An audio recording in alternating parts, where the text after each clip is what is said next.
Join Boise State Public Radio for a concert with blues guitarist and vocalist Coco Montoya at the Treefort Music Hall in Boise, February 13th. This concert is in honor of longtime KBSU DJ Arthur Ballinger, who is retiring after 47 years. Doors at 6, concert at 7 on the 13th of February for a night with Coco Montoya at the Treefort Music Hall. Details at boisestatepublicradio.org. More Idaho Matters now from the studios of Boise State Public Radio News. I'm Gemma Gaudette. Valentine's Day is coming up fast, and the musicians at the Boise Baroque Orchestra are planning an evening of romance for friends and lovers. And we wanted to get a preview and find out more about the orchestra, so they're live in studio today. And we're going to start off with a little music, so let's take a listen.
And that's the Boise Baroque Orchestra playing live in our studio. So joining us now are board president Elise Robison and concert master Don Dathett. I want to welcome both of you to Idaho Matters. Thank you. Thank you. We appreciate you having us. So Elise, let me start with you. Tell us a little bit about the orchestra and how long it's been around. The orchestra was established back in 2003 by Richard Roller and a group of select musicians. And today, it's our artistic director is Robert Franz. He's been in since 2018. The orchestra plays historically informed music from the Baroque period. And with that said, Elise, tell us what Baroque music is for folks who may not be familiar. Okay. So Baroque music really falls between the periods of 1600 and 1750. For our performance purposes, we've kind of extended that a little bit to 1800. And you'll be familiar with a lot of the composers from that period, like Bach and Vivaldi and Handel. And Dawn, what does a concert master do? Well, I'm the first violinist, which means that my job is to make sure that everybody's doing what I'm doing. I'm the leader, so I have to present how to do the bowing and what sound I'm looking for the rest of the orchestra. Okay, so you play the violin. So how long have you been with the orchestra? I have been in since the beginning, so 21 years with the Boise Baroque, playing it professionally for 32 and total 45. I started when I was 9. Oh my goodness. Wow. I think I might be getting somewhere now. So my understanding is that Baroque music was usually designed to be played in places like churches or castles or even those big country homes. So with that said, where does your group usually play your music and perform? So we play in two different locations right now. We play at the Chateau de Fleurs out in Eagle, and we also play at First Presbyterian Church in downtown Boise on State Street. And those are two excellent locations, and they really do fit that idea of playing Baroque music, one in a church and two in a private home. That's really what the Chateau would have emulated from that period, is those aristocratic, beautiful palace-like homes. So yeah, we get to play there and we love it. Was there something about playing in these big spaces that helped with the sound of the music, or was it just the time period? Really, the spaces are quite small, especially if you think about modern music. You're playing in a concert hall, but a chateau or a home, those spaces would have been small. So the orchestras were really considered a chamber orchestra, and they're smaller than what a modern orchestra would be. And did a lot of Baroque music, was it also designed though for like ballroom dancing and things like that? Absolutely. That is one of our favorite things to play. We get to play it a lot. Yes, dancing, balls, also garden parties, and like I said before, church music. So we would love to hear another song if you're willing. Can you tell us first, before we get there, who are the members of your string trio in studio with us today? Well, it's me. The violinist is Dawn Douthit, and the other violinist is Kate Jarvis. She's our principal second violinist, and our principal cellist is Dr. Brian Hodges. So can we hear another song from you? Absolutely. They're just getting set back up. Here we go.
That is the Boise Baroque Orchestra live in our studios. They've got a special concert coming up on Valentine's Day at the Boise Depot, and they are here to play us a little more live music. So let's hear another song.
And that is the Boise Baroque Orchestra live in our studio. So joining us once again are board president Elise Robertson and concertmaster Don Douthit. So Don, the orchestra has a musician program, and you have one of these sponsors. What is it, and how does it work? Well, my sponsor is Judith Roberts, and a sponsorship means that you're helping the orchestra out by sponsoring that musician specifically, like you have a connection with them or you want to see them go further, and you're basically helping pay their salary. So it helps out with the orchestra. And Elise, why do musicians need sponsors? I mean, Don said it helps pay their salary, but how much time and work do your musicians put into the orchestra? Oh gosh, how much time? I'd have to ask Dawn that question, to be honest, but I'll tell you why we need sponsors. So our sponsors, really our ticket sales only cover about 40% of our budget of the income that we need to run the orchestra and to put on performances in these beautiful locations. So we rely on sponsors to basically guarantee that our musicians are paid, which is obviously very important since we need our musicians to perform. So we're really grateful to those sponsors. And the sponsors you can join a couple of ways. You can get on our webpage, and we have a staff page, a musician page, and you can get on there and see who currently doesn't have a sponsor or who's looking for a sponsor. And you can go ahead and join there. You can give us a call and we'll help set that up. But yes, our sponsors are a huge part of our organization, and we're really grateful to all of them that help us out. And Elise, does it have to be at a certain level financially, sponsorship, or could someone maybe like split a sponsorship? Oh, absolutely. We actually have a couple of people that do split sponsorship. So yeah, you can split it. We can make arrangements. Whatever works for you, it works for us too. So let's talk a little bit about your upcoming special Valentine's Day concert, because I heard you'll have great music. Okay, but even a chocolate buffet? Yeah, I'm really excited about the chocolate buffet. It should be delicious. Mona Morrison is on our board, and she's been planning this event for a few months, and we're really excited. We will be at the train depot, Boise Train Depot, and that'll be a lot of fun. We have performances by Michelle Detweiler and Brianne Welch, who are both beautiful opera singers, so we're really excited to have them. They'll be performing with a quartet that we'll have there that night. Music will be by Mozart, so obviously that should sound familiar to people. It'll be a really fun evening, and people will get a chance to go up into the bell tower and take photographs and see the city. It'll be really fun. And Elise, how do people get tickets for this? Same thing. You can go to our website. The tickets right on our homepage is our current link to our tickets. So yeah, if you get on there, that'd be great. And if you need to make a phone call, go ahead. We'll answer the phone and sell you tickets that way too. So I'm curious about, you said Mozart, but how do you choose music for a specific event? So let's talk about the Valentine's Day event a little bit more. Like, yeah, how does that work? I'm going to let Dawn answer this one. Okay. That is actually up to Robert. So our conductor, Robert Franz, will put together programs and tell us what he wants. And he always has a specific idea in mind. And they're always catchy because Robert is a lot of fun. Dawn, is it easier or maybe more fun to play certain music? I mean, do you have a favorite? Oh, Mozart's always been my favorite, but that's not Baroque. So Vivaldi, Boccherini, Bach, Handel, all of them are beautiful, beautiful music. I just have loved playing Baroque music, and Robert has done quite a bit of research and found some names I've never even heard of, and they turned out just fabulous. And we actually have several on YouTube now. Okay, so Dawn, you just mentioned Mozart is not Baroque. No, he was classical, but we do play into the early classical period. And is that because Baroque music was such a very specific time period? Yes. So I would assume. Oh, okay. So what does that do then in terms of, that limited supply? Oh, there's actually quite a bit of music that most people don't know about or haven't heard, because you would simply go to a symphony, which is just entirely too large for Baroque music. Mm-hmm. So that's where we come in, and which is a much smaller, like maybe 23 players total, and in a smaller venue, because we play with Baroque bows instead of modern bows, so the sound is more playful and light. And it's just a completely different sound than a symphony orchestra. And we have a lot of fun with the composers. So, Dawn, what is you've played so much music over the years, and I'm just sure a few songs, just a few. Just a couple. So what is it about Baroque music in particular that you really like, that you enjoy? It's light, it's playful, it's fast, it's energetic. And I love learning how to make my fingers go that fast and do it cleanly and hopefully cleanly in the long run. But It sounds beautiful to me. It is. And, it would be in the Baroque era, it was a lot of dances. So when you're watching Bridgerton, and okay, obviously we don't play Bridgerton music because that's modern. But the dances you would see, the minuet and the rondo and the waltz, that you would we'd be playing in the corner for that music because, no DJs or radio back then. Well, right. You were the original DJ. We were. Elise, you have some other concerts coming up if folks can't make the Valentine's one, correct? Yeah, we have our summer music festival. It's held in August, and we're really excited this year. We're expanding a little bit again. We have 2 weeks of education workshops, and we have 4 concerts, 4 concert weekends. Let me clarify that. We have 4 concert weekends. There's 2 concerts each weekend. One is performed at First Presbyterian on Saturday evenings, and the Sunday concerts will be out at the Chateau de Fleur. So we're really excited about our August. It'll be a really exciting time. And we are doing some collaborations this summer with both Opera Idaho and the Boise Philharmonic Master Chorale. So it'll be really impressive. And before we let you go, we're going to wrap up with another song. I want folks to know we've been listening to the Boise Baroque Orchestra live in studio today. They have a very special concert for friends and lovers on Valentine's Day at the Boise Depot. We will, of course, put more information on our website, boisestatepublicradio.org.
And again, that was the Boise Baroque Orchestra live in studio today with us. As we've mentioned, they have a very special concert coming up on Valentine's Day at the Boise Depot.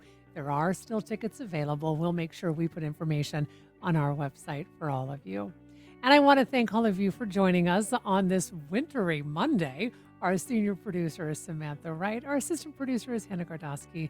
I'm Gemma Gaudet. I hope you all have a great rest of your day. And of course, we will be back here tomorrow. We'll see you then.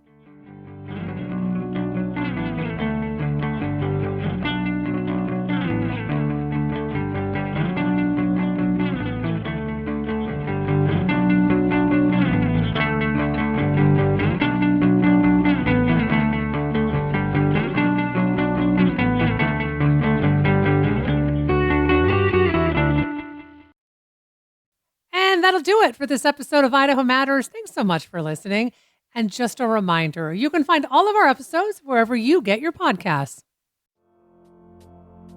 Whether Boise State Public Radio brings a smile to your day, some inspiration, or a greater connection to Idaho and the world, we're proud to be here with you. Federal funding, about $1.60 per person annually, helps keep these trusted services strong and accessible to everyone in our community.